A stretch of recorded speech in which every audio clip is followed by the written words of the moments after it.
Hello. Welcome, welcome. Back again. Back again live. um I don't know if you can hear me. I hope you can hear me. I don't even know if anyone's there.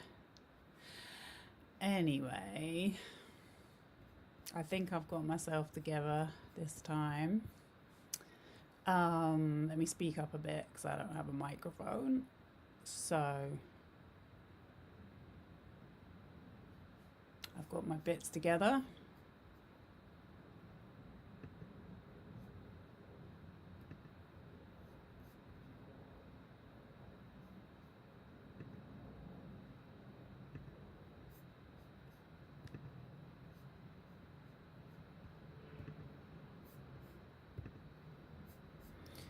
We have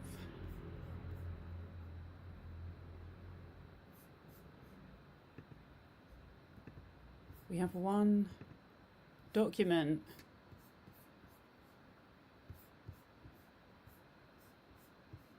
from these people. Go back to the top. Sorry, the camera's shaking a bit. Okay, let's go back to the top. There we go. All of these people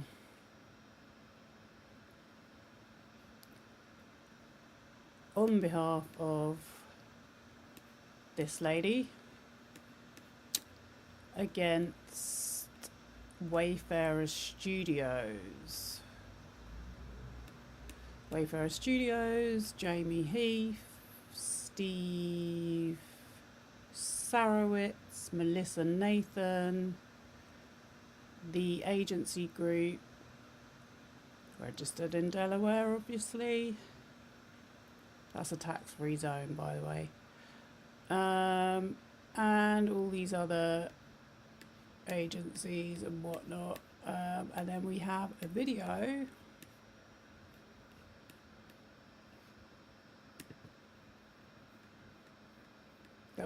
that I'm gonna use to help me, because let me explain.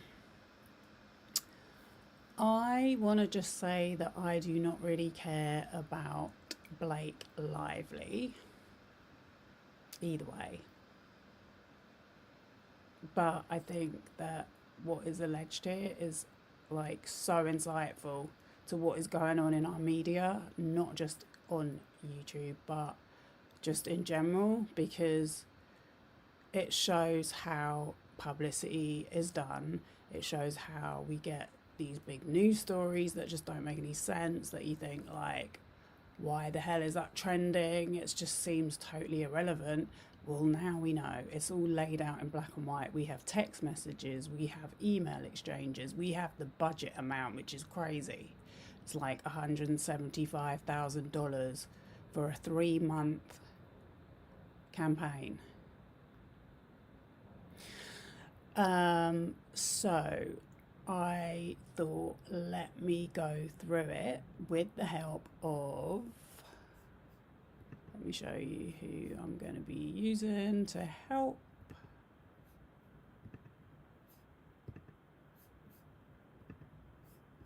This video right here. So this lady, Okie Dokie, her name is, she does a really good job of explaining not just this situation, but just all situations. Like, she's very good at sitting in front of the camera and recording herself, which I am not. That is why I'm doing this live, because I just find it easier like that. Do you know what I mean? Like, no edits, just coming at you raw. So yeah, I've got it all ready this time. So basically, there was a movie that came out that I wasn't interested in, but I kept hearing about it. And I don't really go to any movies, to be honest with you. Like, I haven't for years, because I find them pretty. I'm just not interested in Hollywood movies, end of, especially since everything that's come out. I don't really watch Netflix for the same reasons. But as I said, I think the whole thing is very illuminating and shows up kind of what's going on in the world of news. So that's why I'm not only doing a video about it, but I really like her take.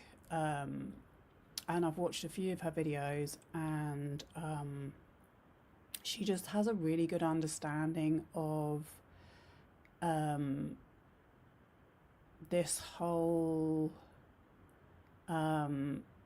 Well, I think she's actually a survivor herself, so she has a much better understanding of like victim culture. And she's called some people out, but I'm going to call some more people out that she doesn't call out. She called out Alexa Nichols, who was doing this kind of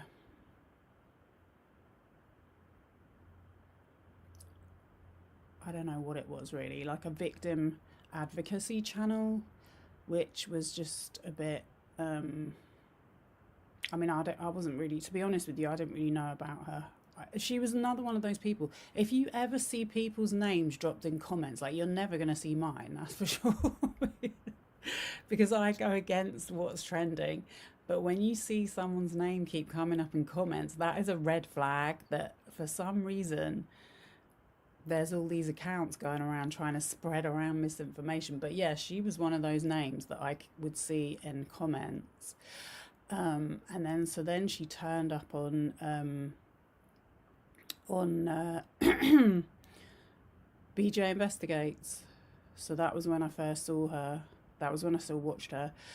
So I heard that she's from the Free Britney movement, which again is another red flag, because a lot of these commentary channels are, and that's how they made a name for themselves. But because they pretended that they were like, really cared about Britney Spears or whatever. But anyway, let's see what she's got to say. Hi, my name is Ophi. YouTube videos, I am a feminist and a lesbian, and I make conversational commentary videos about both of those things in a development that is probably bad news for me, but maybe good news for you. I have spent the last week absolutely glued to the headlines that are trickling out about the Justin Baldoni Blake Lively fallout after her complaint that was filed, and I'm here to report back. In case you missed it, this last Sunday I made a video where I went over Blake Lively's 80-page complaint against Justin Baldoni, Wayfarer Studios, and a few others. I've read almost the entire thing because I can't do anything about the amount of people who will make their opinions on these things based on YouTube videos and not based on reading it themselves, and I just can do something about there not being a lot of them that will use big girl words to describe what happened and not condense it down to algorithm and or audience-friendly terms like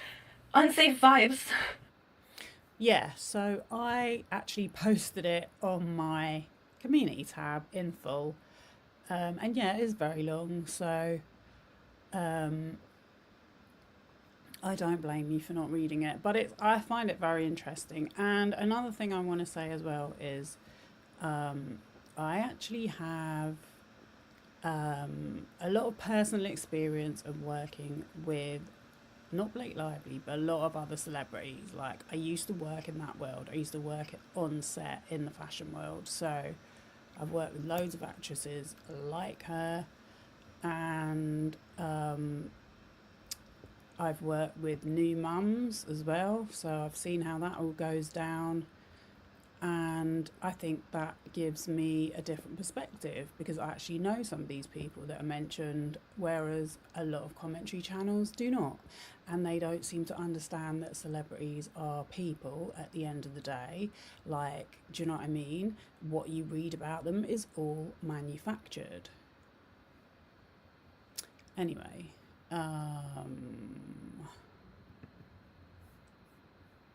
she does have a very good understanding of the whole situation. So that's why I'm referencing her. If you appreciate that I do not subscribe to that whole talking around things game, maybe consider subscribing to me. We just hit 10,000 subscribers here in the Nuance Corner, which is very deeply exciting to me. Thank you so much to everybody who has already subscribed. And especially given the flood of videos that came out this summer participating in what we now know was a manufactured Blake Lively hate train, I just want there to be somebody giving updates on this situation who doesn't hate women and can't be convinced to hate women by a good PR campaign. So I did subscribe and like the video.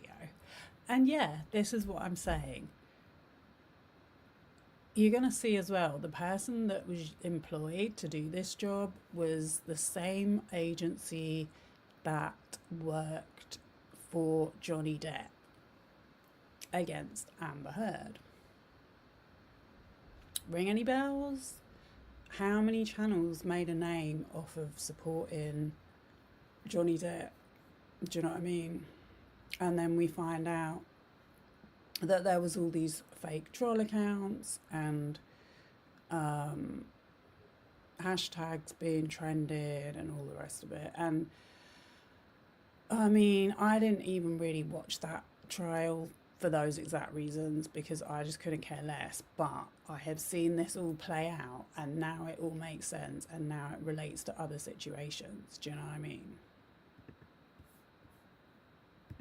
It's me. Hi. I also mentioned I'm going to be keeping an eye on stuff. This is not going to be my last update video about this. I am so sure more will happen, and I also have another video in the works where I'm talking about a lot of these same subjects. And that's a separate thing from my Baldoni deep dive, which I mentioned in the last video, and I'm still planning on doing in the coming year. I'm making a playlist. You can find it linked. Just to say as well, like, Justin Baldoni, he pretends, and I'm going to say pretends, to be like a victim advocate as well. Like, he has a podcast. I mean, it is so cringe. He has like anti-toxic masculinity podcast whilst exhibiting the worst signs of masculinity. But yeah, that's who she's talking about. I'd never heard of him either. He's pretty much a nobody. Oh, let's get the volume back. So what happened, another video about a hate train against a woman that I made a month ago where I mentioned the 2-hour participation of the Blake Lively hate train by another YouTuber, and it did catch a little bit of flack for it, but by a couple of people who came back and apologized to me, so I appreciate that. It's totally fine to have been wrong. It just matters that you don't want to continue to be wrong, right? Anyway. I think she's talking about Swoop, who is on the list. I'll mention another couple of names while we're here, because I know she doesn't really give any names, but like, yeah, we have Swoop, we have Sloan, we have Popcorn Planet, who I have done an interview with one of his victims or potential victims, who he wanted to be a victim of this exact kind of behaviour. But yet he's out there swinging for Johnny Depp and against Meghan Markle and against P. Diddy, and guess who? He made lots of toxic videos about Blake Lively. Why the hell would he care about that? Okay, I have that video and the video I already mentioned where I was going over the complaint all in that playlist, and I'm also going to toss future videos, including this one, up on that, so maybe follow that playlist. I don't really know how playlists work, but I do have a lot of playlists where I organize my content. But just in case you have missed all of those videos and also all of the conversation going around about this subject on the internet, I would like to start this video with a summary. You likely know or have picked up on a lot of this, but just for the sake of laying it all out, this summer, a movie adaptation of Colleen Hoover's best-selling romance novel It Ends With Us was released. The adaptation was produced and directed by Justin Baldoni, whose company Wayfarer bought the adaptation rights from Colleen Hoover, and Blake Lively signed on as the lead role. Colleen Hoover's books are bestsellers, as mentioned, They are widely beloved and also very widely criticized for their depictions of and sometimes romanticization of domestic abuse. The marketing for the movie drew criticism because it, like marketing for Colleen's very, very successful novels, took a very lighthearted and floral tone. That is until roughly around the time that people started to speculate in a rift in the cast, because members of the cast would not be photographed with their director, Justin Baldoni, were not appearing with him in press for the movie, and did not follow him on social media.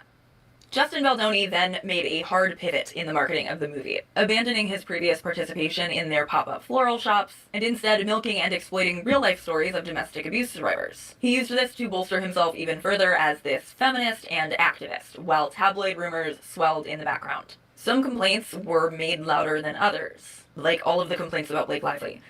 More quiet ones, that Blake Lively had been made to feel uncomfortable while she was filming with Justin Baldoni, that he had made her uncomfortable also about her postpartum body and not just by lingering during kissing scenes, and that Justin had asked a trainer how quickly Blake could lose weight after she gave birth. That last one was explained away by him being really concerned about a scene in the movie where he had to lift her, a scene that does not exist in the movie or apparently in the screenplay either.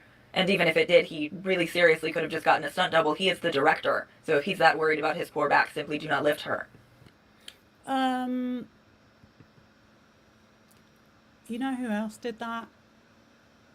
Allegedly, but I think it's probably likely very true because I heard it from a few different people.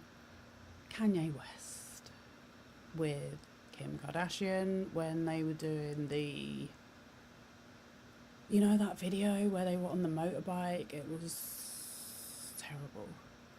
But yeah, and you know what? Just a disclaimer that I used to be a huge fan of his. I've actually worked for him as well. But around that time, he started demonstrating some behaviour I could not be down with anymore. But yeah, it's kind of standard, especially in the fashion industry. They actually cannot stand anyone with any body weight at all. It's like a huge no. It's like they'll all be there, behind the monitor, like whispering, "Can we make her look a bit thinner?" Do you know what I mean? It's that's why I had to leave that world.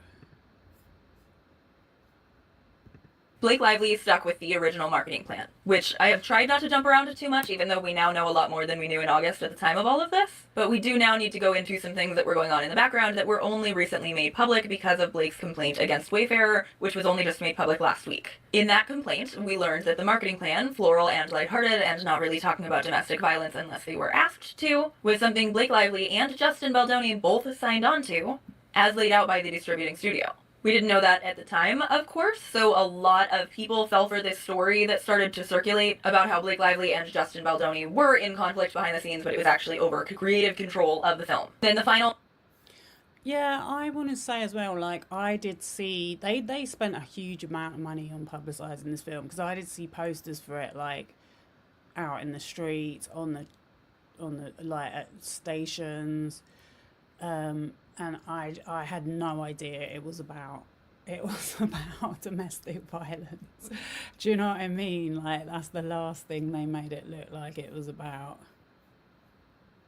Version that was distributed by Sony was Blake's cut, which is apparently a power imbalance because, well, okay, so we have to ignore the fact that Justin's studio produced it and that he owned that studio and the rights to this adaptation, and also that Blake didn't have a production credit during filming, so it's not like she was taking over during actual filming, it's just that she made a cut that the studio liked more after the fact, which is how she got her producer credit. Ignore all of that. Focus only on what we were told, which is that Justin Baldoni is just a poor, soaking wet little meow meow. A lot of people fully bought into that. The power imbalance was that she is more famous, and it's obviously a power imbalance that did not stop him from trying to take out a smear campaign against her, so I don't know how real that power imbalance possibly could have been. It doesn't seem to be the case, though, that while I'm sure Baldoni was pissed about that cut Blake made, that was their conflict during filming. That conflict seems to have been much less about creative directions and much more about Blake Lively insisting on basic workplace protections for herself and for the other members of the cast, especially female ones. Blake wasn't making demands at that point about putting a Taylor Swift song in. It was more about Blake Lively insisting on basic workplace protections from things like repeated sexual harassment and a working environment that abided by neither the SAG-AFTRA nudity rider guidelines or by the industry standard practice of having an intimacy coordinator present for all intimate scenes, during which Baldoni would allegedly improvise and linger. So Blake's complaint gets into not only documentation of those working conditions and what she did to try to fight against them, but also into actual evidence that at least some of the wide online backlash against her had been seeded or amplified by a crisis PR team that Baldoni hired, and that all of that was retaliatory for her reporting the sexual harassment that she had been receiving on set. Shen Yun brings 5,000. I think it's absolutely nuts that they have an intimacy coordinator as well. Like, what the hell is that all about? The amount of money that just gets spent on absolute bullshit in this industry is why I do not bother I do want to get into that on-set harassment, though I will to see movies. Oh, we have a comment. Wow. Let me read it from my iPad.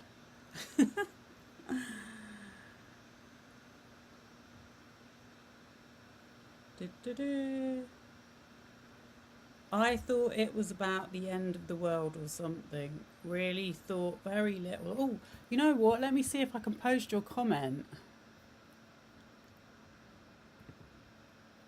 Hey, look at me.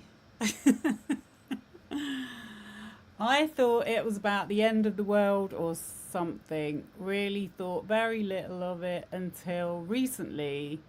This hype would have been a better marketing... Sorry, I can't read. A marketing tool. Then, am I to understand it's... Oh, we don't get the end of the comment. So basically, because, you know, it's Hollywood, which evidently, I mean, there's always been rumours about this, but like we've had Harvey Weinstein, do you know what I mean? But it definitely looks like it's one of the most abusive, misogynistic, exploitative environments you could possibly imagine. And possibly an industry developed just so that men could see women naked. Do you know what I mean? If you want to really go there. So yeah, to suddenly be making a movie about domestic violence and then tell all the cast because they didn't want to like make it seem heavy. Do you know what I mean? So they basically told all the cast, when we're doing the promo, we're not going to really focus on the downside of it. We just want it to be all like flowers, flowery. It's the positive side of domestic violence that you can get through it. Do you know what I mean? Even though it's pretty much going on the set. So in a nutshell, I think that's what the marketing was about. And I think the idea was to get everyone talking about it, and then people would go and see it, which they did, because they did take a lot of money at the box office. So something worked. But I was going to say as well, like the other big movie like the previous year was obviously Barbie.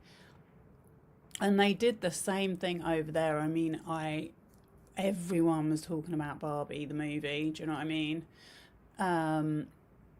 And I heard this guy that I know, he was like, oh yeah, it's about, you'd love it. He was like, it's all about feminism. And I'm like, I'm not that easily fooled. Do you know what I mean? There is no way I want to see a Hollywoodized version of feminism via a Barbie movie, which I know only exists to promote more plastic. Anyway, hope that answered your comment. I'll say you should either read it for yourself, preferably, or listen to my video where I read most of it out loud for you. Just a quick little primer though, in case you're saving that for after this video. Lively's complaints include, as mentioned, improvisation during kissing scenes without the intimacy coordinator present, and or it is unclear how present intimacy coordinators even were at the beginning of filming, attempting to add extra sex scenes, including with the actress who portrayed the younger version of Lily, after which he allegedly told the actors portraying the younger versions of those characters that their portrayal of the sex scene he added was hot, and asked them if they had practiced ahead of time. Also, Blake's insistence for the nudity writers makes sense even disregarding the need for intimacy coordinators when you hear the details of filming about a birth scene during which she was pressured into nudity that was not present in the script she agreed upon. It is a mockery. Absolutely, it's a mockery. And, you know, it's interesting because when we get into it in a little bit and start talking about these commentary channels that were buying into this bullshit, I've been saying the same thing. You know, these channels that promote fake victims, that even at the moment, this whole thing about Jay-Z, which I've made a video debunking that lawsuit, I just can't believe that anyone's taking that seriously. But they are, and it's just making a fool out of genuine women or men that really have been violently assaulted. Do you know what I mean? How are they going to come forward with all this going on? It's just really crazy. That didn't take place on a closed set, and that Baldoni hired one of his closest friends to play a small role during. Other complaints include things like being shown a video of producer Jamie Heath's wife giving birth, being told about Jamie and his bestie Justin Baldoni's sex lives with their partners, as well as their previous pornography addictions, a thing Baldoni has spoken about in public, so I don't believe he wouldn't speak about on set of a film. And also that Baldoni had a conversation with Lively where he spoke about his own sexual assault, as well as times that he may not have asked for consent from sexual partners, which is actually just rape.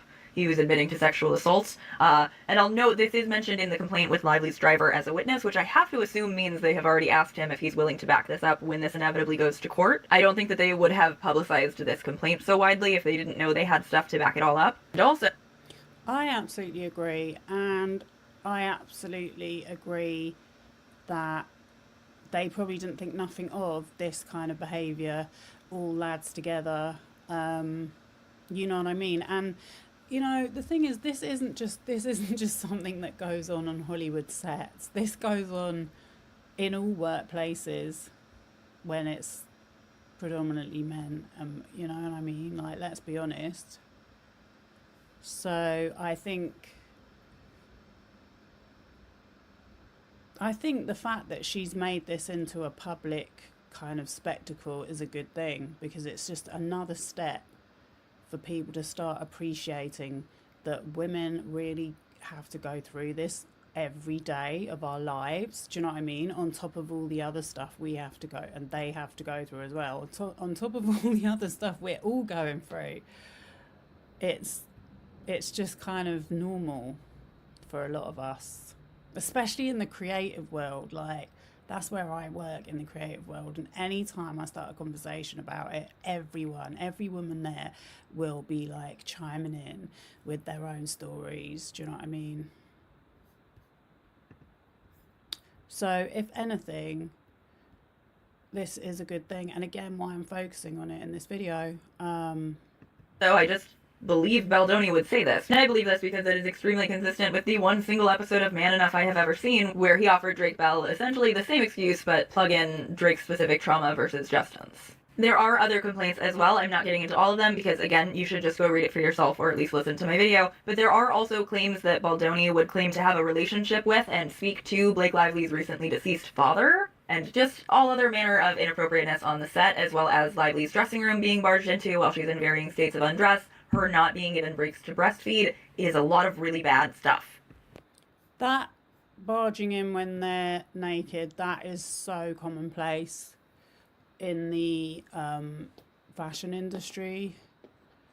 I mean, especially for models, like with actresses, they tend to have more like maybe like publicists or managers around them to do some kind of like shielding, but models that come on their own to sets and at fashion shows, for years they've had to put up with this. They've had to put up with photographers just walking around while they're trying to change outfits and snapping pictures of them in a state of undress, and even using those photos for like making money out of it. Do you know what I mean? And these are things that like you just do not hear about it, because not every single model is going to be able to speak out about this. Occasionally they might, when they become like a big star, they might mention it in an interview, and then like is happening here, they get classed as a diva. It's like, oh, she's so moaning about the photographers taking pictures of her naked. What's wrong with her? Essentially, Blake threatened to walk away and did not because a list of conditions were agreed upon. And I do want to talk about Blake's conditions, her return to set protections after she had essentially threatened to walk away due to the filming environment prior to the Writers Guild and SAG-AFTRA strikes that halted production. The conditions are essentially that all the previously mentioned conduct would stop, that she and other performers on the set would be protected by intimacy coordinators, and that she would be granted a representative with her on set, most likely her husband Ryan Reynolds, who was at the meeting where the production company signed and agreed to all of this. And I do want to mention that they signed and agreed to all of this because I think it's kind of ridiculous to believe that the production company would be dumb enough to sign something that agrees to all of this as if it had not already been a given. If it was already all a given. Like, I feel like if they already had intimacy coordinators there, it would say we will continue to always have intimacy coordinators present, because Blake made it very clear she was reserving her right to sue.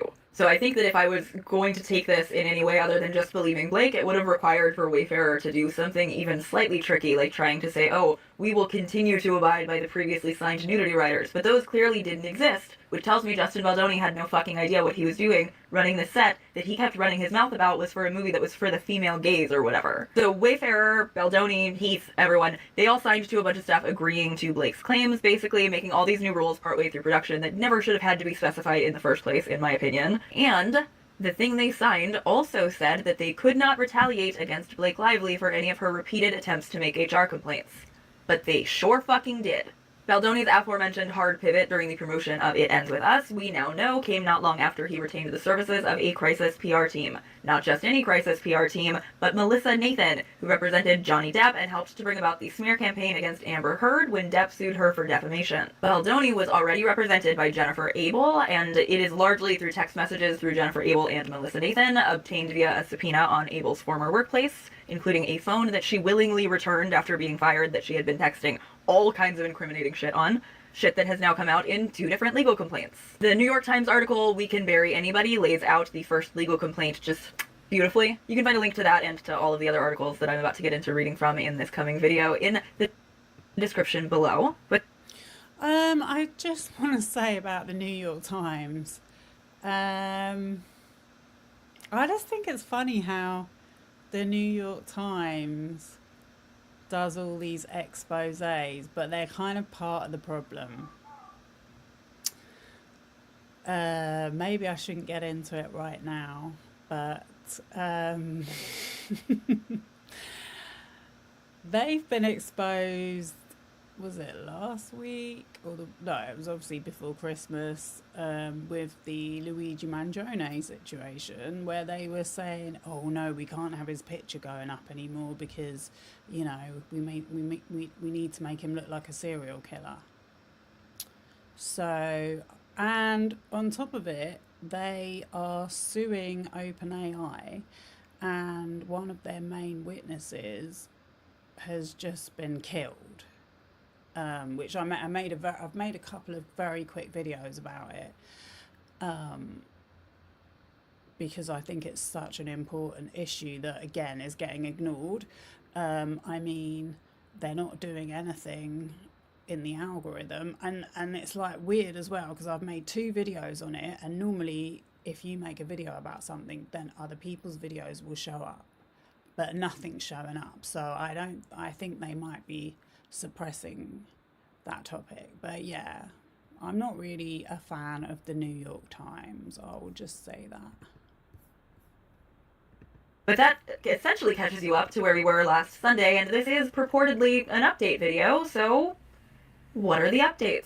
I think since a lot of us have been repeating to each other that Blake Lively has a less than stellar reputation because that's what Melissa Nathan told us to think, and because Armie Hammer, of all people, tried to pin him being fired from Gossip Girl on Blake during a late night show appearance a few years ago, which resurfaced, I would like to start with people who have lended Blake their support. Also, I just want to say again, in case that was too quick of a little gloss over there, it was largely coming from an Armie Hammer interview where people were saying that she's some ridiculous diva.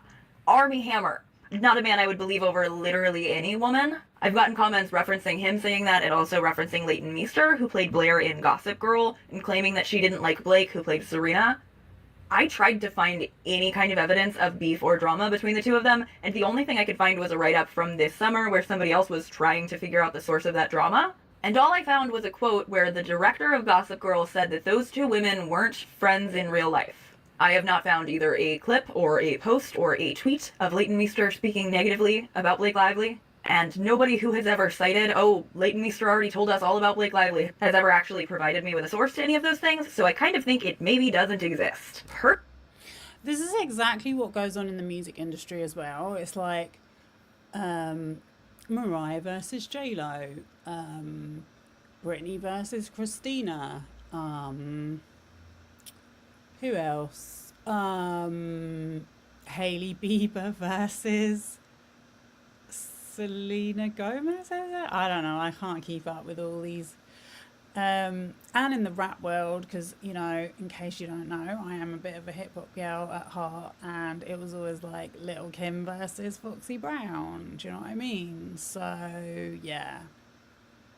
That's what I'm saying. This is not just about Blake Lively. This is all of it.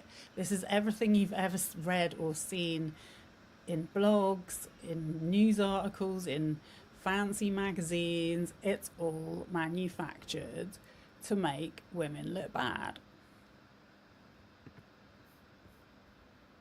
Personally, I also have a lot of former colleagues who I was not friends with when we worked together and am not friends with now. A lot of whom are people who I have nothing negative to say about, and who, you know, I would hope don't have anything too negative to say about me either. But in case they don't, I guess you can go cancel me for being a mean girl. I would kind of love to know how widely beloved all of these people who have been gleeful to cancel Blake Lively for being a mean girl are by their colleagues from when they were in their 20s. But I guess I'll never know, since nobody's pumping hundreds of thousands of dollars into a smear campaign against those people. But now that the smear campaign has been made public, there have been statements made in support of Blake. As of scripting, December 27th, I have not seen any write-ups about celebrities posting to support Baldoni. Not that I haven't seen write-ups about Baldoni, I certainly have, we'll get into those soon, but I'm not seeing people rush to rally around him for this shit. Especially, and you won't be surprised by this if you've been paying any attention so far, not the cast of the movie he directed. We learned in the complaint that it wasn't just Blake who informed Sony that she would not appear with Justin during promotional material for the film. That appears to have been a decision made by multiple members of the cast, which included Jenny Slate. And I am starting with Jenny Slate here for two reasons. One, because I respect Jenny Slate more than I respect literally anybody else involved with this adaptation on any level. And two, because in my impression of all of this, a lot of the It Ends With Us drama did kind of start with her in a way. I only saw things start to be actively speculated on because of something Jenny Slate said at the premiere of the It Ends With Us movie when she was asked what it was like to work with Justin Baldoni as her scene partner. He plays her brother in the movie. And I described this comment from Jenny, which I'm about to play for you, as at the time when I made my first video, I described it as a pretty masterful dodge. And I read it even more so that way now than I did at the time, because at the time I wasn't really sure whether or not it meant anything, and as mentioned by a commenter on my original video, it does kind of give the sense of like, maybe Jenny Slate was bored by being asked about a man. But this was, I think, kind of, I don't know, the first shot fired? This was to It Ends With Us promo, as like Olivia Wilde's no assholes policy talk on the press tour for Don't Worry Darling was. A thing that strikes you as it's happening that is probably going to be relevant later, but that you really cannot tell the exact way is going to end up being real life foreshadowing. And I mean, of course, this clip. It was a good time to pause. I was going to say, like, it's just so weird because I'm really not interested in any of this stuff, but it still somehow manages to enter your, whatchamacallit, your radar, do you know what I mean? It's like the whole movie, like I said, it was publicized very, very strongly. Then if I came to YouTube, I would see videos talking about Blake Lively, which I knew I wasn't interested in, but then it was like everyone was talking about it. Do you know what I mean? And it's like you just can't avoid it. Right, where was I? But yeah, I don't really take too much of an interest in any of these people, and that's what I was going to say as well. Like, how does someone like Justin Baldoni become a huge influencer with a podcast and a production company and get to direct a movie that he stars in? I mean, that's so much investment in such a douchebag. Bring that word back. Maybe I shouldn't ask that question. It's a bit of a stupid question, isn't it? But also scene part. I mean, what an intense job! Like, I like to have to do so many things. I just found myself being like, wow, this. I really just want to have one job at once. Like and in fact, I've often felt that way. Like, I really like writing, and I like it so much, and it's special to be able to be a writer. But like, yeah, I was looking around, just being like, I'm good with just acting. I love it. I just want to do it. I feel like I've only begun. But there's also more that makes me think that too. Something that I keep coming back to the more I think about this is that Jenny Slate, despite being the one who pinged my radar that there was something going on here, managed to completely and totally stay out of the drama after that. I didn't see any negative press about Jenny Slate. I didn't see people saying Jenny was hard to work with or unreasonable. The worst thing I think I've seen anybody imply about Jenny over all of this is that she, by saying what she did rather than praising Justin in that interview, had been bought and paid for by Blake Lively and Ryan Reynolds, who were stealing the movie away, blah, blah, blah, poor little meow meow, etc., etc. But as mentioned, I respect Jenny Slate more than I respect anybody involved with this adaptation or with its source material. I respect her enough that I've always thought it's sort of wild that she ended up being part of this movie. And Jenny Slate, despite managing to stay out of it and not get negative press attention during this whole cycle, made a statement in support of Blake this week. And she said, "As Blake Lively's castmate and friend, I voice my support as she takes action against those reported to have planned and carried out an attack on her reputation," Slate said. "Blake is a leader, loyal friend, and a trusted source of emotional support for me and so many who know and love her." She continued, "What has been revealed about the attack on Blake is terribly dark, disturbing, and wholly threatening. I commend my friend, I admire her bravery, and I stand by her side." I'm really heartened by this, actually. I love Jenny Slate, and I think it was really brave of her to put herself back in it when she really kind of dodged it this summer and could have continued to stay out of it. Instead, she didn't. She decided to be brave and to support her friend. I admire her more than I already did for that, and I already admired her. Blake's other co-lead in It Ends With Us also posted in support of her. For the love of God, read this. At Blake Lively, Red Heart. In an August statement posted to Instagram, which is now pinned on his page, Sklellner previously defended Lively. He wrote on August 20th, "Hey everyone, I wanted to take a minute and address all this stuff swirling online. Colleen and the women of this cast stand for hope, perseverance, and for women choosing a better life for themselves. Vilifying the women who put so much of their heart and soul into making this film because they believe so strongly in its message seems counterproductive and detracts from what this film is about. It is, in fact, the opposite of the point. What may or may not have happened behind the scenes does not, and hopefully should not, detract from what our intentions were in making this film. It's been disheartening to see the amount of negativity being projected online. Someone very close to me has been struggling with a relationship that has mirrored Lily's closely. I feel a responsibility to bring this to life and help spread that message further. Prior to my involvement in this film, she had not heard of the book. It was only then that she read it. She credits Colleen's book and subsequently this film with saving her life.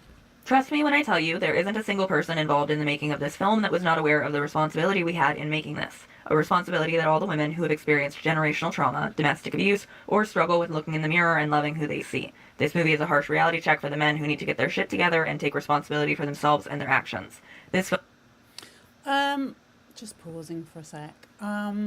On that subject, I am going to be making another video alive with the same person I did the honest discussion about domestic abuse with before. We're going to get more into talking about generational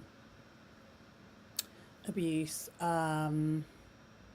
So it is something I take very seriously, but I just don't think Hollywood is the place to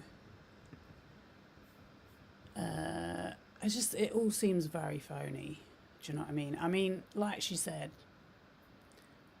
fair play to them for making these statements, but Film is meant to inspire. It's meant to validate and recognize. It's meant to instill hope. It's meant to build courage and help people feel less alone. Ultimately, it's meant to spread love and awareness. It is not meant to, once again, make the women the bad guy. Let's move beyond that together. All I ask is that before you spread hate on the internet, ask yourself who it's helping. Ask yourself if your opinions are based on any fact, or if you simply want to be a part of something. Let's be a part of something better together. A part of a new story being written for women and all people everywhere. Lead with love and please be kind. Brandon. And yeah, like I said,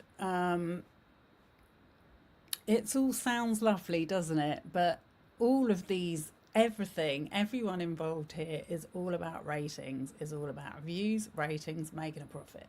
And the reality is, real people that have been involved in this situation, it's the process of healing is not pretty. The acknowledgement, the reality of coming and going within it, you know what I mean? It's all very testing and draining for everyone involved. So you really need to do that like in a private, safe space. And yeah, I just think that the whole environment of social media is not really conducive for that. Unless you do have a small channel.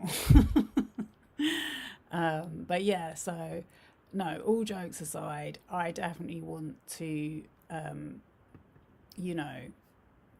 share that kind of experience on this channel in the future, like for sure, because I know people personally who for years have suffered with these issues because of not being believed and not having anywhere to go to get the support that they really needed. So, you know what I mean, it is a real serious issue, but I just don't know about Hollywood movies on it doing all of that. But anyway. So has the author of the book. Hoover shared her support for Lively on her Instagram story December 21st, saying, @BlakeLively, you have been nothing but honest, kind, supportive, and patient since the day we met. Thank you for being exactly the human that you are. Never change, never wilt. And a picture of them hugging at the premiere and a link to the New York Times article. There are complaints and criticisms to be made about Colleen Hoover, but this is good of her. I appreciate that she is consistently on Blake's side in this. Another one I want to mention in terms of support Blake Lively has gotten, because a thing that I suspect was fed to us by Melissa Nathan and company, is that Blake Lively and Ryan Reynolds are scabs. Something that, again, much like the not being friends with Leighton Meester, meaning that she's a mean girl bully thing, nobody has pointed me to anything actually proving that. I mean, yes, Ryan Reynolds seems to have written a scene, or at least lines in the rooftop scene, but I don't think we have any more evidence to go on that that happened during the strike than we do that Baldoni also must have broken the strike because he was on a movie that paused for a strike, right? And that was already enough for me. Like, I needed somebody to actually tell me that they had scabbed with any kind of proof, and they weren't able to provide that. And then I saw this, which to me tells me we can stop fucking worrying about whether or not they scabbed, because I personally am not a member of SAG-AFTRA, which would be the union that would give a shit whether or not Blake Lively and Ryan Reynolds scabbed, because it's the union that they're in. And SAG-AFTRA released a statement in support of Blake Lively. So yay! Let yourself take that off your shoulders if you've been carrying it around as a grudge against Blake Lively. Do you have the statement SAG-AFTRA made in support of Blake Lively, which I feel like probably wouldn't have been made if she wasn't a member in good standing. These are Yeah, so in case you don't know what she's talking about there was a strike going on while this movie was being made, which I don't want to say funnily, but coincidentally turns out to have been about AI taking over movies in the most part. So, you know, it refers to basically the lack of, or what they were striking about, I should say, was the lack of rights allowed to creative freelancers within the film industry. So I think basically the film industry used it as an excuse to say, well, who needs real people anymore? We'll just use machines. So I shouldn't be laughing, but yeah, that's what she's on about with that. I might skip past it because I'm not that interested in SAG. But let's see. Oh, we have another comment actually. while I'm here. It says, sorry, let me read it. I'm guessing they create some of this intentionally, but makes sense. Media will create stories to create energy, sound like part of the production bubbles that keep popping. Yeah, so I think what we can learn from this is, oh, she's still talking. What we can learn from this is that basically the majority of YouTube commentary channels will take an article from a source like the Daily Mail, because that is referenced in the document. Okay, let me see what that's about. Let me show you.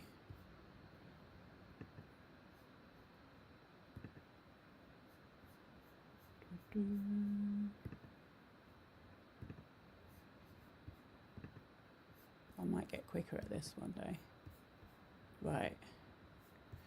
So we have this document, and we can see that this is all the correspondence going on how they wanted this campaign to run.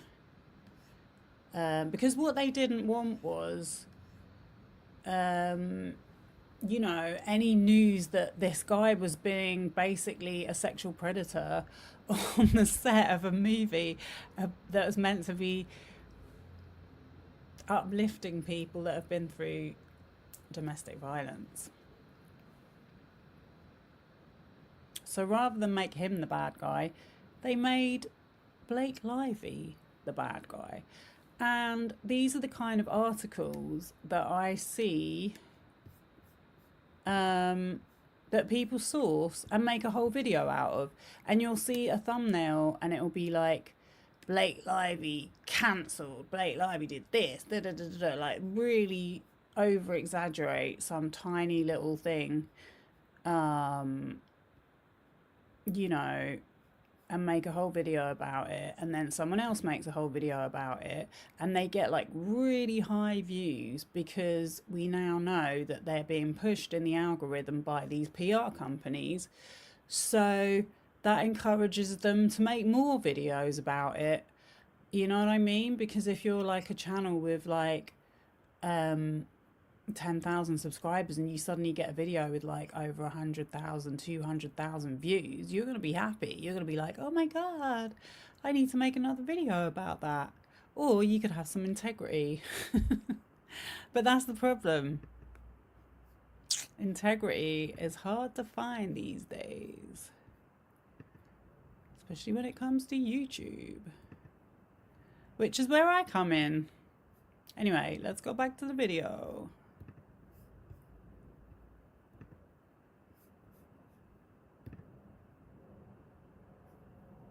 Friends and sisters for over 20 years, we stand with her in solidarity as she fights back against the reported campaign waged to destroy her reputation. Throughout the filming of It Ends With Us, we saw her summon the courage to ask for a safe workplace for herself and colleagues on set, and we are appalled to read the evidence of a premeditated and vindictive effort that ensued to discredit her voice. Most upsetting is the unabashed exploitation of domestic violence survivor stories to silence a woman who asked for safety. The hypocrisy is astounding. We are struck by the reality that even if a woman is as strong, celebrated, and resourceful as our friend Blake, she can face forceful retaliation for daring to ask for a safe working environment. We are inspired by our sister's courage to stand up for herself and others. For anyone seeking more information or engaging in this important conversation online, please read the full legal complaint in the investigative reporting by Megan Twohey, Mike McIntyre, and Julia Tate for the New York Times, America Ferrera, Amber Tamblyn, and Alexis Liddell. The Traveling Pants one makes me genuinely very happy. I really fucking love those books. And I guess that means that I do have to amend, because I liked the movie okay, and I've been saying I didn't particularly like any of Blake Lively's acting projects. I had kind of forgotten she was in that. I do like that movie. It was largely because of America Ferrera, but like I did like that movie. And here are two other statements I found rounded up in People, just to prove the kind of support that she's getting, and so that you have something to compare it against when we start to talk about some consequences that seem to be being faced by Baldoni. Art Johnson shared an impassioned defense of his sister-in-law in the comment section of a New York Times Instagram post detailing the filming and its own investigation into the behind-the-scenes turmoil. Her complaints were filed during the filming. The High School Musical alum, who is married to Blake's sister, Robin, wrote, "On record, long before the public conflict, the cast unfollowed him for a reason. Read this article before spitting ignorance. His PR team was stellar. Gross and disgusting, but highly effective. Read the article. Their text message exchanges and his PR campaign strategy to bury her by any means necessary. No one is without faults, but the public got played." Ryan Reynolds' frequent collaborator Sean Levy shared the New York Times investigation into the smear campaign on his Instagram stories, writing, "Proud to call @Blake Lively a friend." The one I really wanted to talk about in this section, though, is the one that Amber Heard was asked to give and provided to NBC. Because it kind of guts me that I feel like Amber Heard is probably just going to be asked to give a statement on this kind of thing every time it happens to another woman, and despite the fact that very few people were able or willing to make statements in support of Amber Heard, I feel like Amber Heard is the kind of person who is going to make statements when she's asked. I feel like even if Amber does eventually see more of a public shift in how people conceive of her, that a lot of other people are going to end up getting apologies sooner than she does, if she ever does. Honestly, I highly doubt she ever will get like an actual widespread apology, because that would require too much admission of how wrong the people who stood against her during that defamation trial were. In an exclusive statement shared with NBC News, Heard, who lives in Spain, said, "Social media is the absolute personification of the classic saying, a lie travels halfway around the world before truth can get its boots on. I saw this firsthand and up close. It's as horrifying as it is destructive." Wow, she had to move to Spain. That's crazy. Well, I'm not really a fan of Amber Heard. I'm not gonna lie. But I do know someone who testified on behalf of Johnny Depp, and I've had to question that because, okay, so I'm talking about Kate Moss because I'm like, I don't get how, I just don't understand why she got brought into it. It just seems very irrelevant to me. Like, you know, she was with him a long time ago, so you can't really say whether a man you were with, like, what was it, like 20 years ago? You know what I mean? You have no idea what they're capable of in this day and age, you know, especially when he definitely does a lot of drinking and other stuff. Do you know what I mean? I don't think that anyone's in any doubt about that. But I guess only they will know. I don't think either of them came out of it that well. But one thing I did find interesting with that whole Johnny Depp Amber Heard situation is the fact that that little cretin, I shouldn't say that word, but he's a little slime ball, creepy pervert. What's his name? Oh my God, I can't even remember his name. The journalist guy. Dan Wootton, how could I forget? Yeah, the fact that Dan Wootton was behind the whole thing, his whole backstory is absolutely sickening. So, you know what I mean? The fact that he got involved in a whole defamation suit for calling someone else out for being an abuser is just wild. Absolutely wild. Again, the same way that I think really highly of Jenny Slate for providing a statement, I think Amber even giving a comment at all really shows how brave she is, and that that's beautiful. And with Amber, I think it also speaks to and reminds us of how long she has cared about feminism and about supporting victims since way before she ever even met Johnny Depp. Now let's move into Justin Baldoni, who I have so far only seen defended by his lawyer and by gender traitor Jennifer Abel, who apparently made comments in a PR agent Facebook group attempting to defend herself, and then she later deleted them. I'm going to start with the lawyer because that's the one I'm more sure is legitimate, and I'm going to just pull from a write-up I really enjoyed from The Telegraph, since he technically responded to New York Times, but I read from that We Can Bury Them in the last video. In response to the complaint, Brian Friedman, Baldoni's lawyer, said it is shameful that Ms. Lively and her representatives would make such serious and categorically false accusations, and called her legal action yet another desperate attempt to fix her negative reputation, which was garnered from her own remarks and actions during the campaign for the film. Interviews and press activities that were observed publicly in real time and unedited, which allowed for the internet to generate their own views and opinions. In what started as a messy production and developed into the most extraordinary celebrity he said, she said of the year, Lively's complaint seems like a decisive one. In a way, the most remarkable aspect of the whole sorry saga is that Justin Baldoni thought he could take on the might of Hollywood's most wholesome and powerful cartel and win. In Blake Lively and Ryan Reynolds' Hollywood, it always ends with them. And I'll just say again, we know, despite the fact that people do and still did have grievances with Blake Lively, this shit was not organic. Despite the claims made here, and also in a response that the lawyer gave to Amber Heard's statement, trying to pin that everybody just made their own opinions up on Blake Lively in a vacuum, and they didn't contribute to that at all.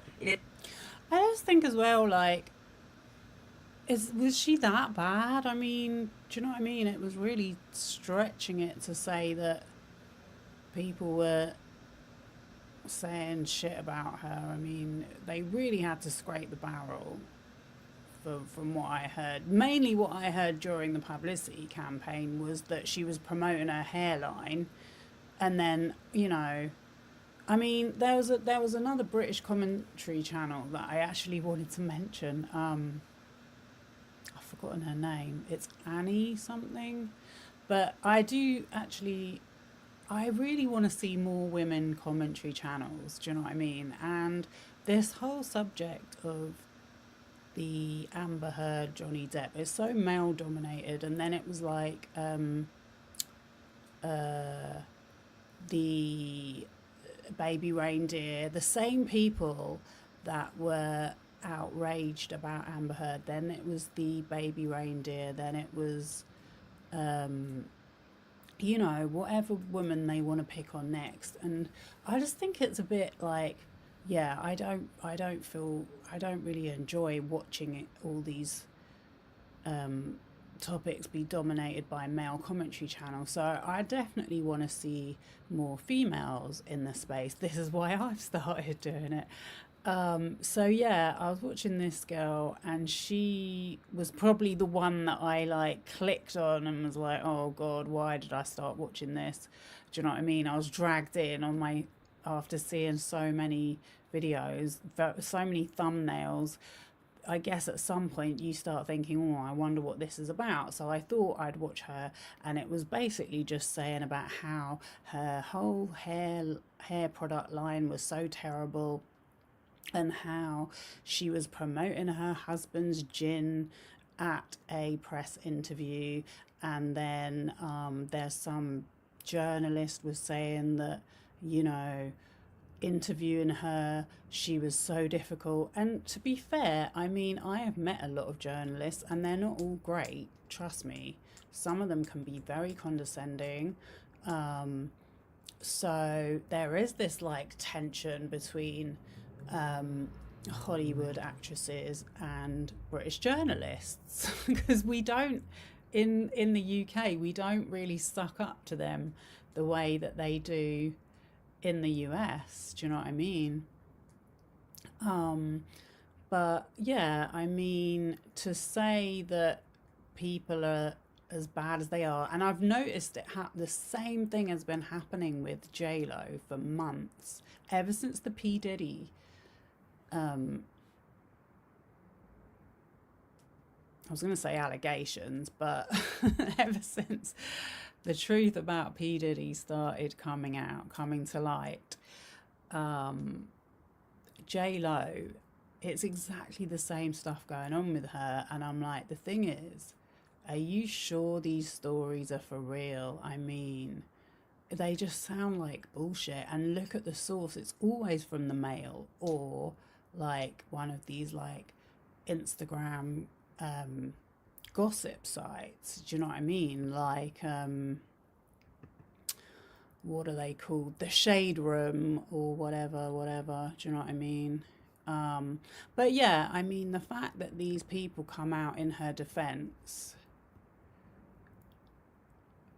is very clearly bullshit. An organic distaste for Blake Lively would not have amounted to the smear campaign that ended up happening against her, and also, it would not justify the working conditions that the smear campaign is retaliation for her reporting, and neither would the scab allegations if those were true. But again, nobody has presented those to me in a way that felt true. I will read those comments that are apparently from Jennifer Abel, but like, the other things I've been reading have been from news sources, and this is a Reddit post that was linked to me from a private Facebook group that I cannot verify and that apparently she later took down. Like, I just want to level with you, this isn't the same level of, like, for sure this is real as a lot of the other things that I've read, but also Variety did cite this as if it was legitimate, and I do think Variety does more work to verify stuff than I am capable of on my YouTube channel in my bedroom.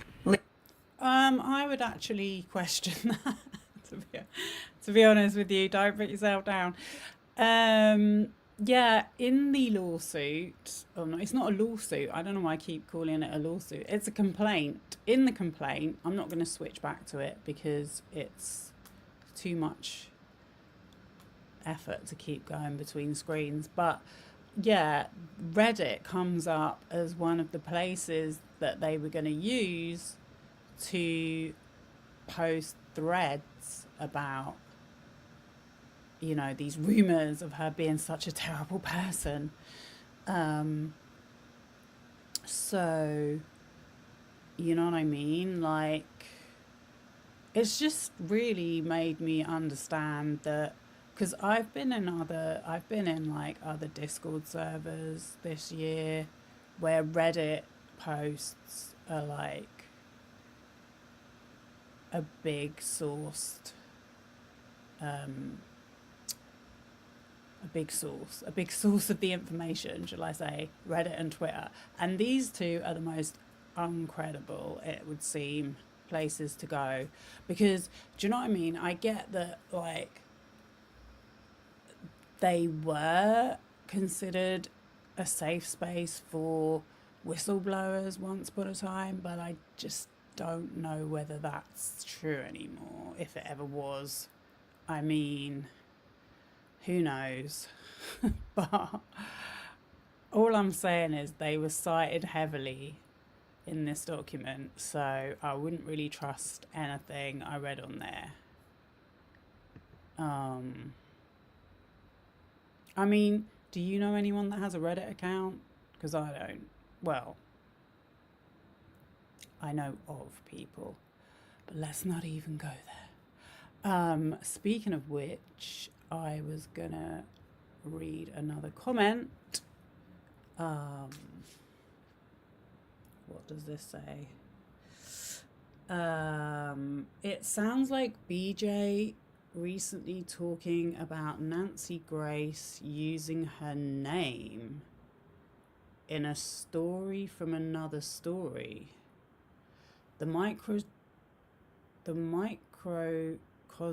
altering the microcosm. Discernment is more difficult, but also more available. I just think that, like, Nancy Grace, all these YouTube channels, there's another one, Pat Brown, is it? True Crime. I just think they all have the same agenda, which is try and get as much views as possible. They've been on TV, they know the game, do you know what I mean? It just shows how comfortable they are with spreading misinformation. They're not really any better at anyone else, in my opinion. You know, I think, like, internet sleuths get a bad name, but to be honest with you, if you combine a lot of research done by internet sleuths, you do get somewhere. They do a good job, the good ones. Do you know what I mean? Right, where were we?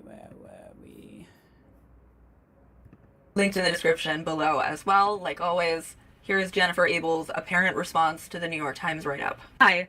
I never thought the day would come when I needed to defend myself with my own peers, but this has certainly been an interesting and devastating, quite frankly, couple of days. So here we are. But here are the facts. No, I was never subpoenaed. I found out my private text messages and emails were included in the complaint after I received it on Friday night, and then New York Times contacted me an hour and a half after receipt. They had already reviewed the 80-page document and had questions prepared, and apparently also received thousands of pages of documents with our correspondence that we never saw. So it was clear this was a coordinated effort, but nothing we haven't seen before since I've been working in talent PR for over 15 years now. I had recently left my previous firm, at which I was still with during this campaign, with a team who all participated in the campaign and a boss who oversaw, and who had access to my work emails and work phone, so you can deduce from that what you will. What the cherry-picked messages don't include, although not shockingly, as it doesn't fit the narrative, is that there was no smear implemented, no negative press was ever facilitated, no social combat plan, although we were prepared for it, as it's our job to be ready for any scenario. But we didn't have to implement anything, because the internet was doing the work for us. Sure, we talked about it, contemplated if we needed certain things, flagged accounts that we needed to monitor, worked with a social team to help us stay on top of the narrative so we could act quickly if needed, and yes, we rejoiced and joked in the fact that fans were recognizing our clients' heart and work, without us having to do anything but keep our heads down and focus on positive interviews for our client. As the texts show, we sophomorically reveled and again joked privately to each other about the internet's feedback to the woman whose team was making our lives incredibly difficult over the course of the campaign. I'm human. The long hours, months of preparation on top of my day-to-day scope, it felt good to see that although we were prepared, we didn't have to do anything over the top to protect our client. Incredibly difficult, you say? In what way? Funny you should ask. I was notified at the start of the campaign that the opposing team had been planting horrible stories about my client as a failsafe if my client did not comply with the demands set forth for the campaign, which is why we brought on Crisis, as it's not something that I do. My sole job was to put together interviews, screening opportunities, and speaking opportunities for my client in support of the film, a standard scope of work. I did my job. What is this? This is so long.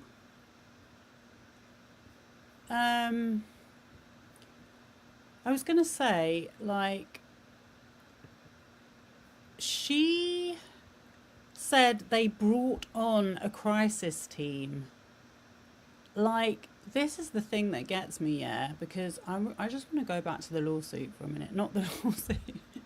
I want to go back to the document for a minute.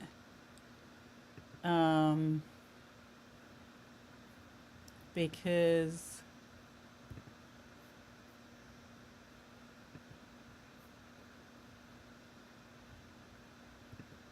Here we go.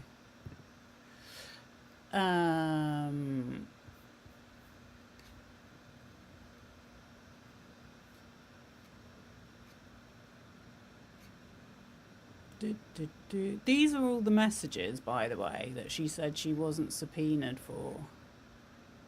And they literally say, look, shift the narrative against Ms. Lively.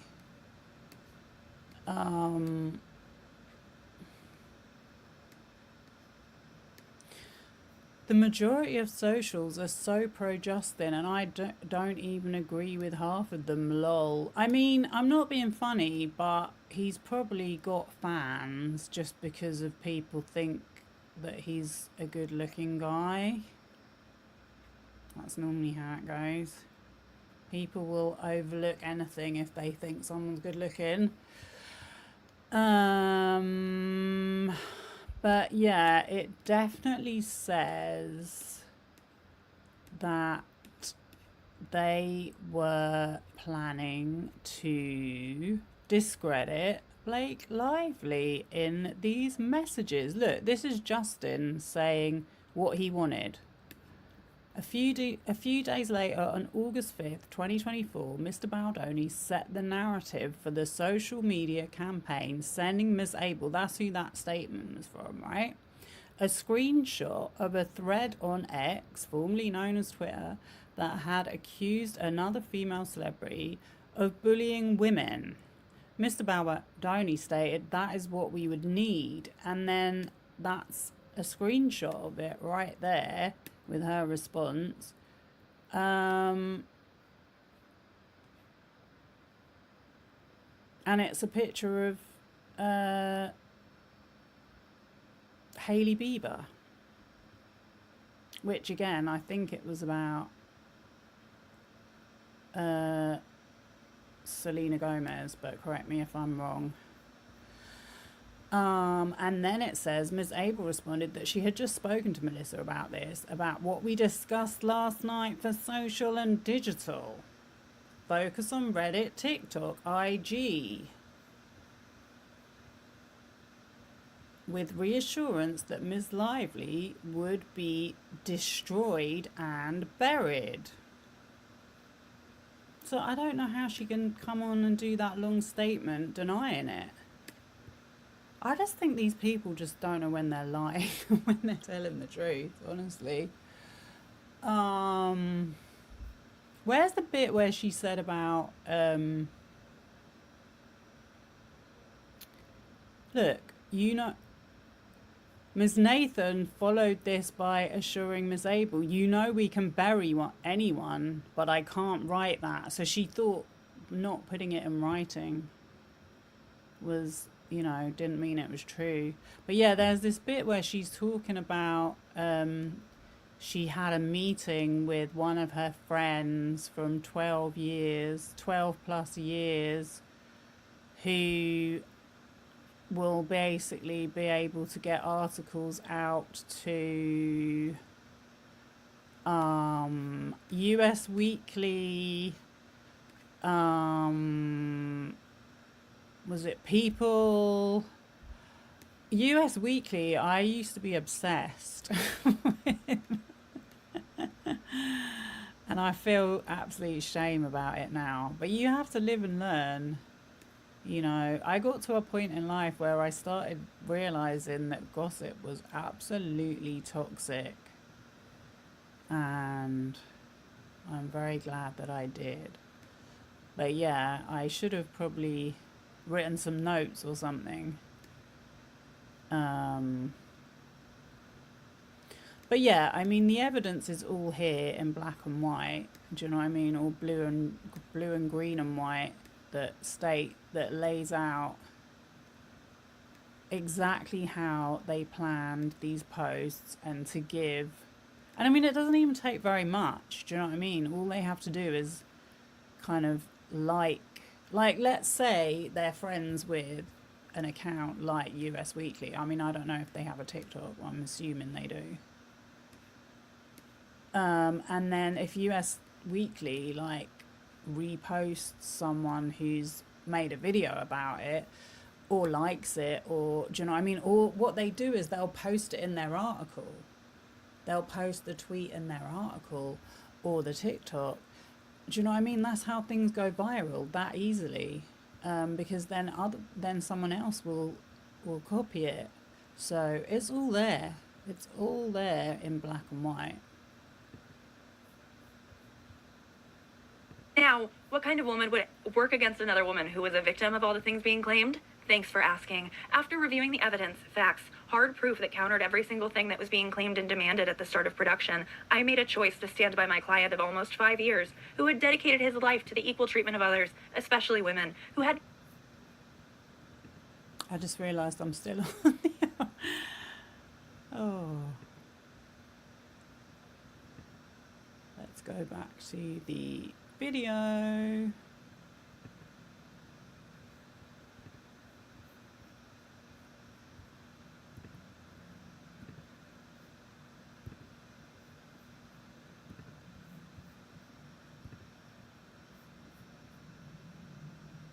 No incidents of negative treatment of others, and who had a wonderful community and team at Wayfarer, who all held the same moral fortitude and lived their life accordingly. As representatives, we all have to make that choice. So I did that to the best of my ability, and I felt good about our efforts.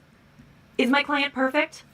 No. In fact, he says that he's not perfect so constantly to the point I tell him he needs to be less self-deprecating because it can be taken the wrong way. Are Blake's feelings valid? It's not my position to say or speculate what she was feeling in these moments that she claims, and I would never slam a woman for speaking her truth. But at the end of the day, if it's not the truth and there is evidence that proves otherwise, then as a representative, I have to do what I feel is right as well. They're not feelings. This is classic gaslighting. They are not feelings. They're not feelings. She was literally describing how he pretty much like molested her at certain points. Do you know what I mean? He was like adding kind of, I mean, this idea of the intimacy coordinator, but like he was coming in and like biting her parts of her body and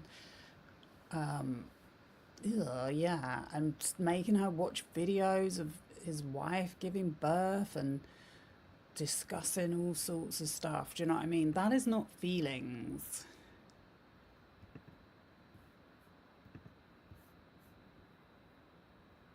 I feel like I need to go use mouthwash. Not only is this ridiculous and a big nothing statement, does Blake have the right to her feelings? And then not even answering the question? Oh my god, how do you sleep at night? It just strikes me as particularly soulless, but that's a thing we've already known about Jennifer and her bestie, Melissa. That's not really news. What else is interesting to me about that comment, though, is that, I mean, the gender trader was getting sued either way, I'm sure, but the legal complaint that was filed after Blake's filing mentions that Jennifer Abel is still trying to blame her online, which seems to be in reference to this, I think. So it looks like Jennifer Abel might be, like, diagnosably incapable of continuing to just constantly make her own bed over and over again. A lot of what she said in there feels very disproved in the complaint by Blake. You can't brag about planting stories and say, yeah, I hired you because you're the best at planting stories, and then say, oh no, I had nothing to do with the stories being planted. Like, respect my intelligence at least a little bit, Jen. But also... Right. Exactly. Like, they literally put in an extra budget, because I'm assuming that they were already hired to do the publicity for the show. They put in 2 budget options for crisis control, which one was like 100 grand, because it was a weekly fee, and the other one was 175 grand for 3 months. And like, I just read out, it was to do Reddit posts, TikToks, and Instagram posts. But then she's denying it. It's like... And then, like I said, I couldn't find the exact bit, but she's quoted with, you know, evidence, a screenshot of the actual message where she's like, oh, by the way, I had a meeting with my pal of 12 plus years yesterday who has all these publications, and she said, just anything you need, just let her know, it'll all be published. You know what I mean? It's like, this is how the media industry works. And I'm telling you, this ain't just about celebrities. This is about anything we read about. Guarantee it. Right, where were we? So yeah, that's what I meant earlier when I said there's another legal complaint. Baldoni's getting double sued. This second complaint is not as long as Blake's complaint, but it's too long for me to read in this video. Do you want me to read the whole thing in a video like I did for the Blake one? Do you want just the highlights? Let me know maybe. But the legal complaint that gets filed after Blake's here is by Justin's former publicist, other than Abel. Like the one who is Abel's former employer, who she mentioned in those comments. I want Stephanie Jones to win because I want Wayfarer to get sued out of existence, and I want Justin Baldoni's reputation to be accurate. But also, from very light research, I have not looked very far into Stephanie Jones, but she does seem like probably a just as hard or maybe more difficult to defend person as Blake Lively. So let me say I'm not fully throwing my lot in here. I'm just saying in this one specific case, I really hope Stephanie takes him for all he's worth. I'm gonna read from Jezebel here. If you're having a bad Christmas, allow me to offer a little consolation. Justin Baldoni is definitely having a worse one. Days after his former co-star Blake Lively filed an 80-page complaint against him, alleging he'd sexually harassed her throughout production, then launched a coordinated PR smear campaign against her in an attempt to, as private messages reveal, bury her, a second lawsuit arrived on Christmas Eve. On Tuesday, Steph Jones, who owns the New York-based public relations firm JonesWorks, accused her former client of breaching their contract, which required Baldoni to pay her $25,000 per month.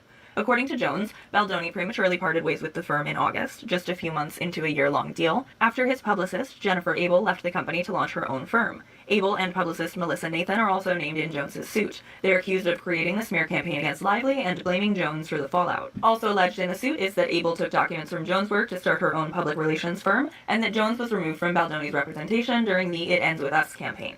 Abel and Nathan, Jones alleges, then, quote, secretly coordinated with Baldoni and Wayfarer to implement an aggressive media smear campaign against Baldoni's film co-star Blake Lively, end quote. An amusing series of text messages alleged to have been sent by Abel included in the filing perhaps reveal her true feelings towards Baldoni. They include, I can't stand him, he's so pompous, a men's retreat during release, is he crazy? Abel wrote in one message sent in January 2024. And being off the grid for the summer because he's just so overworked? Like, calm down, you're not that important and nobody gives a shit how hard your life is. I do think this argument kind of makes sense. Like, she was kind of framed as having something to do with Baldoni's smear against Lively, that she was apparently explicitly being told by Jamie Heath that she wasn't able to respond to negative press about Lively to try to nip it in the bud. And she was apparently being explicitly told by Jamie Heath that she was not to respond to negative press about Lively to try to quell the rumors. Also, yeah, it does seem like she stole both clients, and then also I would believe that that follows also she would steal documents on her way out. There are texts that were obtained through that, I assume the same subpoena that they got the information for Blake Lively through, that points to coordinated campaigns against both Blake and Stephanie Jones of Jones Works. I'm far more interested in Stephanie Jones's complaint as it will affect Blake, as it backs Blake's up, and as it forces information about these tactics out into the light, than I am in terms of, like, the corporate espionage of it all, I guess. But also, I do just want to flag, this is a kind of a wild story to be wrapping 2024 up with. I'm kind of more interested in the corporate espionage side, to be honest. Because one thing I know is, with these companies getting sued and that kind of thing, do you know what they do? They just close down and then reopen somewhere else to avoid penalties. You know what I mean? It's like, that's how they get away with it. But the other thing that I was going to say is, like, you know, the fact that she has all these high profile clients is another reason why these publications will just basically print anything, because it's like the same thing with the royal family. You know, they want access to the information. Like, anything about the top celebrities is what they need. So they have to go along with it. Do you know what I mean? That's why it's just all such a sick cycle of bullshit.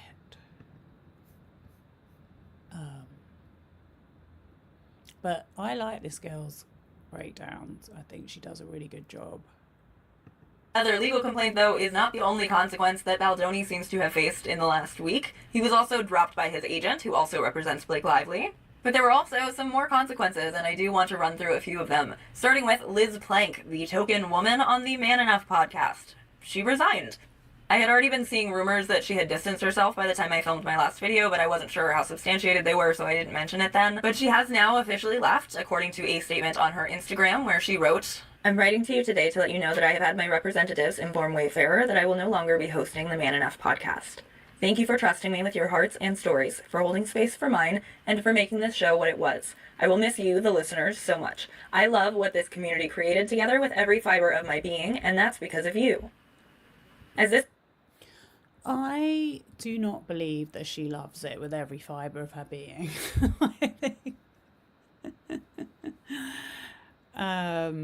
I think she was happy to have a job, quite honestly, and just probably tolerated it for the sake of having a job, which is probably the situation with most people. But yeah, that Man Enough podcast, I meant to say as well, I Googled it, or I search engined it, and one of the guests on there was Drake Bell. I mean, you couldn't make it up, could you? Do you know what I mean? It's meant to be a podcast advocating for non-toxic males, but yet you've got someone that's accused of being a paedophile on there. And what else? I heard that Justin Baldoni was like suggesting that victims DM him and stuff like that. I mean, honestly, the whole thing is so deep and murky. This chapter closes for me. I remain committed to the values we built together. Thank you for being here, for trusting me, and for being by my side for the last 4 years. We all deserve better, and I know that together we can create it. I will have more to share soon as I continue to process everything that has happened. In the meantime, I will continue to support everyone who calls out injustice and holds the people standing in their way accountable. I've got mixed feelings about this. I think it's objectively a good thing that she is leaving, but I also can't feel too impressed by this, like, published feminist author only just now figuring out that this thing that she's been on for a long time has such slimy vibes. Again, I've only seen one episode of Man Enough and I already got there, and I'm just some lesbian talking to my phone in my bedroom. Wait, she's a feminist author? I totally agree. I'm like, if Drake Bell weren't or is it Drake Bell? Drake Bell I don't even know. I know he was on a TV show, and I know that he's been accused of abuse, and that he was also a victim. But yeah, I mean, it's just red flags all round. But I do still respect that she left. It saves her from getting referred to as another gender traitor in this video. I do agree with her that her audience deserves better, though, and I hope she starts to provide that. You know who else thinks we deserve better, though? The Vital Voices Global Partnership, who had previously awarded Baldoni with their Voices of Solidarity Award just earlier this same December. The double lawsuit part is fun, losing his agent is fun, but I have to say, personally, on my little petty feminist level, this is my favorite so far of the consequences that Baldoni seems to be facing.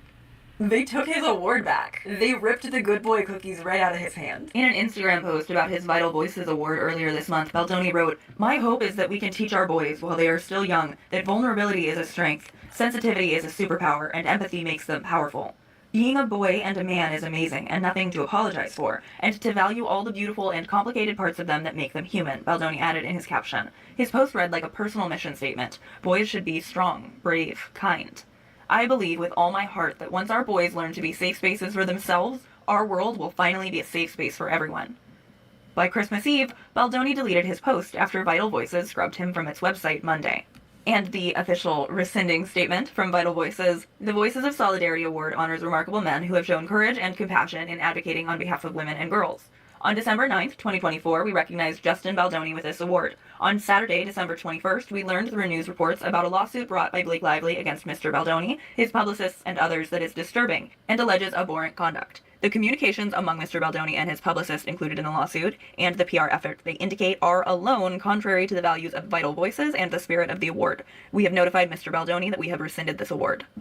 I think this rules. I would love to see, for example, No More, the organization that he partnered with for a lot of his promotion of this film. I would love to see them also do similar. I think that would be great. I think more organizations like this need to make an effort to blacklist people who use them for their own benefit when they are actually predators of some sort. If you want to give awards out to allies, you need to be willing to take them back, I think, and I think this is great. I love it, genuinely. Don't let people use your organization for cover while they refuse to learn or grow as a person. You don't have to let them do that. It is unfair to the people you are trying to help to let people who have no interest in bettering themselves do that at the expense of your audience. I can't get over the...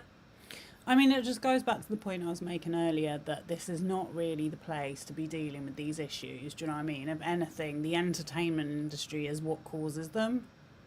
So why are we using the entertainment industry to try and do something about it? But yeah, I mean, fair play for taking the award back. But I just think all of these people would look incredibly stupid if they didn't do this. The fact that this man who got to give an entire TED Talk about Me Too also ran his set in such a way where his lead actress needed to threaten to walk in order to get just basic industry protections. If he believed in any of the things that he was selling, there would have already been an intimacy coordinator extremely involved in every scene where he was set to portray domestic violence. I can't get over that. I don't want to. And I'm glad that at least one organization that hands out good boy cookies is willing to yank them the fuck back when they see this kind of shit. I was going to say something then, but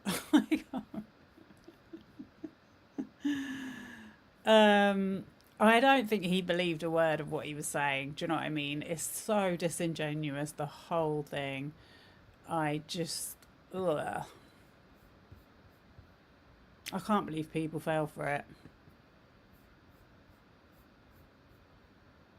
Situation who doesn't hate women and can't be convinced to hate women by a good PR campaign. So it's me. Hi. I also mentioned I'm going to be keeping an eye on stuff. This is not going to be my last update video about this. I am so sure more will happen, and I also have another video in the works where I'm talking about a lot of these same subjects. And that's a separate thing from my Baldoni deep dive, which I mentioned in the last video, and I'm still planning on doing in the coming year. I'm making a playlist. You can find it linked in the description below. As of right now, it is just my original video from August when I was first starting to suspect that this would happen. Another video about a hate train against a woman that I made a month ago where I mentioned the 2-hour participation of the Blake Lively hate train by another YouTuber, and did catch a little bit of flack for it, but by a couple of people who came back and apologized to me, so I appreciate that. I feel like we've come to the end of the video, or it's gone back to the beginning.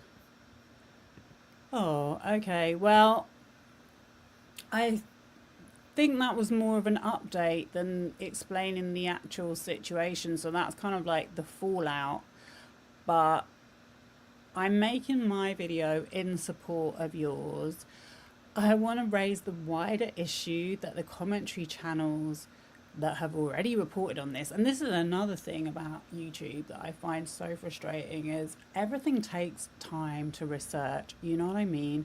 But I feel like so many channels that come up in my feed every time I go on there is just like they've seen the press release of the day and they rush to make a video about it, and they're very good in front of the camera. I can't do that. I'm not very good in front of the camera, as you probably noticed. Like, but I like to think more intelligently about this stuff and try and understand why we're in this position that we are in 2024. This has been the year of the whistleblower. It started off so well. Do you know what I mean? We had Lil Rod. We had, I can't remember if it was before. I think, yeah, the next big scandal was the Ebony Prince on Twitter talking about Drake. Drake being outed as using streaming platforms to try and encourage teenagers to be doing inappropriate stuff on there, you know, not to mention the fact that he already promotes gambling and drinking on streaming platforms to teenagers. He's still doing it now. Then we had Mr. Beast, the dog pack, and everyone was like, oh my god, Mr. Beast is a lot of people knew it already, but then in the latter part of the year, all of these like people that we thought were actually doing something beneficial got turned on.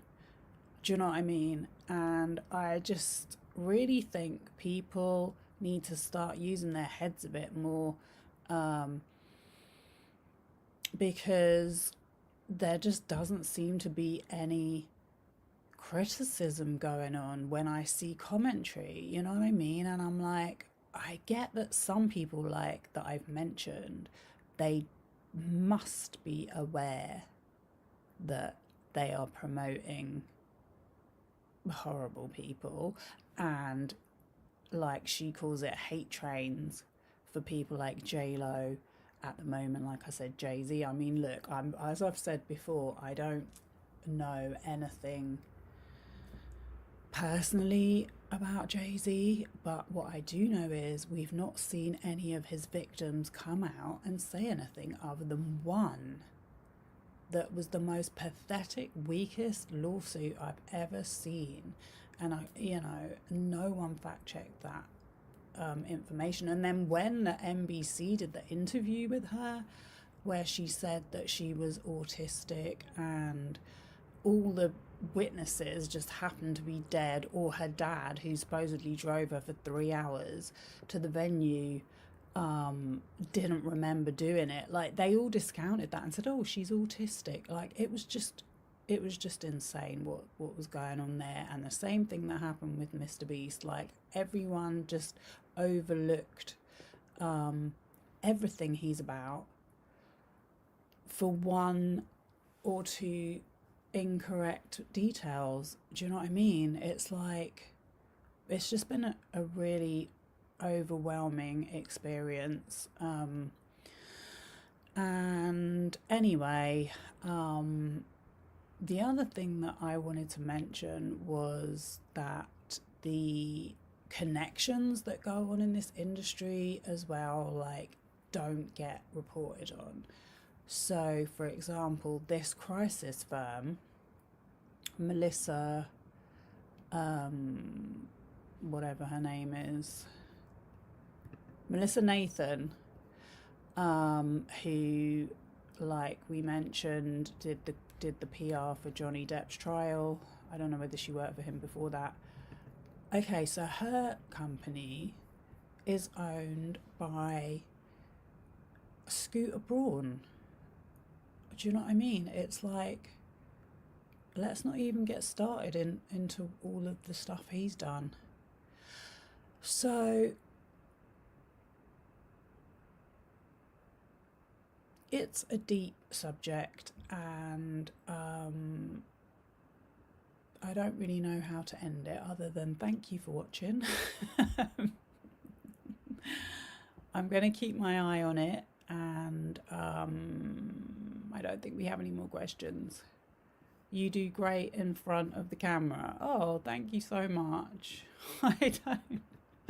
I just still think I'm a bit all over the place. That's why I want to do more lives, because I want to get more used to it, and I want to be able to like show my actual research while I'm doing it. Do you know what I mean? But it's quite hard to share the screen at the same time as talking and watching videos and all the other stuff. But, you know, I'm not that bothered. I'm building a channel slowly but surely. I've had a little bit of a break over Christmas. Yeah, I just want to see. I'm actually just doing this because I wanted to make content that I would actually want to watch, because I'm just getting tired of people thinking I'm stupid. Do you know what I mean? Because it's like, you might be stupid enough to not do your research, but you're now putting that on your audience. Because in fact, I know you're not that stupid that you don't do your research. I know you're deliberately overlooking these facts because you're just so eager to build a channel. And the thing is, it's like, you'd probably do just as well if you spent longer. That's what I think. If you spent longer on your videos researching and doing the work behind it. But anyway, I think I will leave it there. I really can't remember if I've forgotten anything. Honestly, this is a long time as well to be talking. It really is. Any comments, please feel free, and go check out Dokie's channel.